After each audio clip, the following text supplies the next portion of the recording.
guys, it's Martha, and I am at week 33 of my pregnancy. And before I get started into what we did in Pilates, I wanted to address two questions that I had from actually two different readers. The first question was, what is natural childbirth, which is something that I mentioned in my previous video.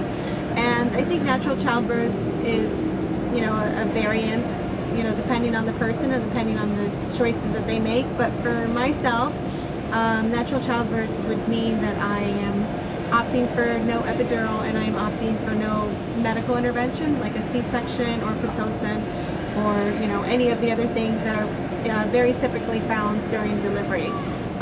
That's not to say that my choice is better or right or wrong. It's just my own personal preference, and I think it's very important that women decide for themselves what is best for them and what they're comfortable with. That's just how I feel. I've kind of been on this path from the beginning to try to do things as organically and naturally as possible, and that's just what fits for me. But that's, of course, like I said, a very personal choice. And the other question that I had was if I had any tips for pregnancy, because she said I look really good and I sound really happy, and I am. And I'm happy that that comes across to you guys, because it's a wonderful feeling to be able to embrace your pregnancy and to feel good during, because I know it's not always the case. The only words of advice that I could really give to anybody that's pregnant or thinking about getting pregnant is to just trust yourself, because at the beginning of my pregnancy I received countless and countless of books from well-meaning friends and family, and to tell you the truth, I didn't read any of them, not at all, because I just felt like there was a disconnect between the author and myself.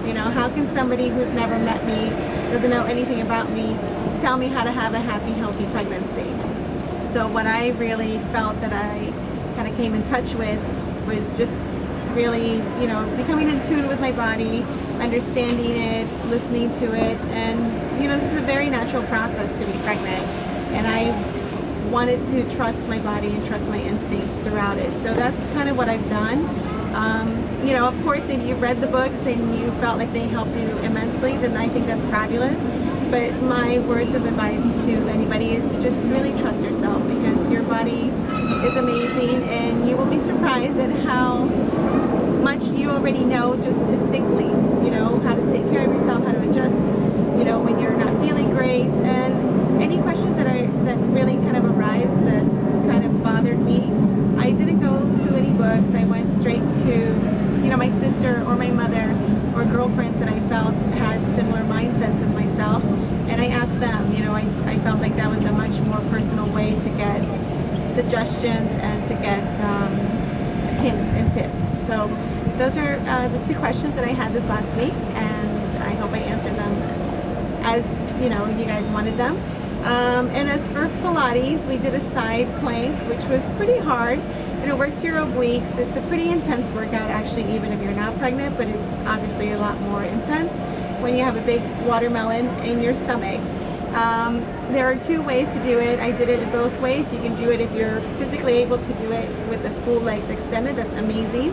And if you're not able to do it, that's actually okay too. You can just bend your legs and use your knees for a little bit of support. So I think it's a great exercise. I hope you try it at home. And that's about it. If you guys have any other questions, you can click on the tab that's on the right side of my blog, and there's a little envelope, and you can send me an email, and I'm always happy to read anything that you guys send your way, or you can just leave it in the comments below. Hope you guys have a great week, and I will talk to you guys later. Bye!